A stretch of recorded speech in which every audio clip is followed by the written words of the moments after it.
And Jamaica will be competing in a new sport soon. This as amputee football is on the horizon and ready to take off. More in this report.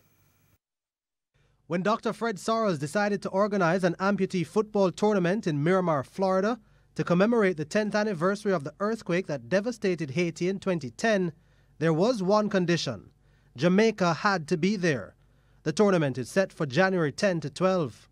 And the first thing I knew, they were talking about, the mayor being involved. He's Jamaican. We had Dominicans that I'm working with, Haitians I'm working with, and it just seemed natural. We had to do something to find and establish amputee football here in Jamaica. The thing is, when Dr. Sorrells arrived on the island months ago, Jamaica didn't have an amputee football team. Players had to be found, and Annetta Garwood was the first. First of all, what I heard was that I was going to motivate persons, and that was right up my alley. I was excited. Garwood became the mouthpiece for the sport, and she quickly spread the word, which led to Pearl Powell, who came all the way from Montego Bay, joining in. When I come to Montego Bay, I have to take a bus from Montego Bay to go Garland, St. James. So, I travel all the way. But I make it to my point of duty.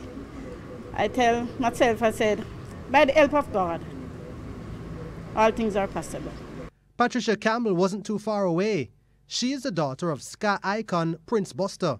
Campbell lost her leg after being shot by gunmen 29 years ago. If it wasn't for God, I wouldn't be here neither, much less to be playing on the team. Because it's God who saved my life. Because when I get the gunshot and reach the hospital, my blood count was below 0. And I end up and suck back 10 bags of blood. And they're here now. All outfield players must have one leg, except the goalkeeper, who must have one hand. It is my right hand I'm using, so it don't really that hard like my left hand, because it's my right hand I used to. So it is very much easier with my right hand. But where the ladies trained left a lot to be desired. And that is why we're asking anybody that has any venue, proper and more appropriate venue, to assist us to get the training out there.